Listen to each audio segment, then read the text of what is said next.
if you start to sense that somebody's going down this path of being resistant and non-compliant, as a coach, and you said you could ask the questions, what can you do as a coach to set yourself up ahead of time, maybe to anticipate it a little bit, be able to have that conversation? And I guess the question I'm really asking is, what's the most important thing you know about your client going into a coach-client relationship? Like, you're going to go through a process of assessing somebody and kind of understanding what their goals and their needs are, Sure. what their history is, and so forth. But there's questions in there that could prep you for I hear what this person is asking. I know what their goals are going to be, right? Or what their goals are. They've been very clear or articulate about those. Yeah. But I can tell already this is going to be a problem. Or the question you could ask to test the temperature of whether or not this is going to be a problem or not. What are those, if there are any?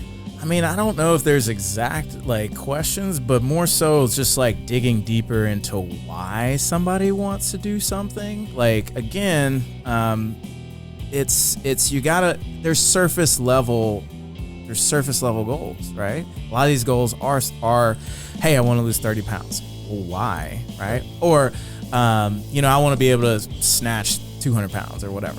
Well, why? And I think that a lot of people, maybe even newer coaches or less experienced coaches, and even I've experienced, I've worked with other coaches and I'll tell them my goals, but then they'll be like, okay, cool, this is how you do it, right? And then wonder, why, why you're not complying, right?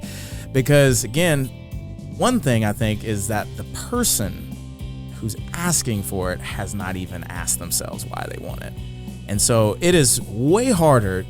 You do anything, right? And you're just I don't know why I'm doing this. Right. What's the actual real important? And when shit gets hard, because things It's gonna get hard. Ultimately get hard, and you will ultimately hit points where you're not making progress, you stall, and guess what happens? People quit. Because they don't have the bandwidth to deal with the hard. But really, it's also they just don't know why they're doing it.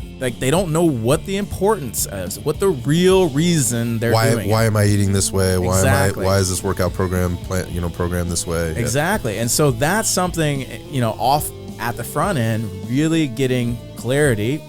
They need the clarity, and you need the clarity, because that's also a good way to figure out what is actually important to them, right? Because they could say well, I want to lose 30 pounds.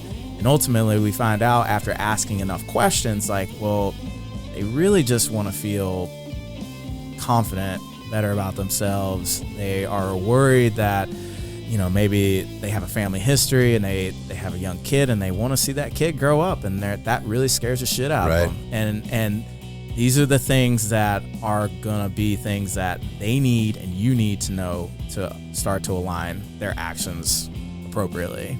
Yeah, so the digging deep on the why, and understanding there's always something there, because if it comes up, it probably shouldn't surprise you as a coach. If you can avoid the surprises, then you can help a client be ultimately more successful. And so it's really about building connection. It is about building. I mean, that is what coaching is. It's connection, relationship. It sounds so cliche, but in the end, it is exactly what it is. And the connection comes from building trust, and building trust comes from a lot of things. Showing up, being there, understanding who you're dealing with, asking the right questions, right? Listening, listening, and it's not telling. So then it's not telling. It's coaching.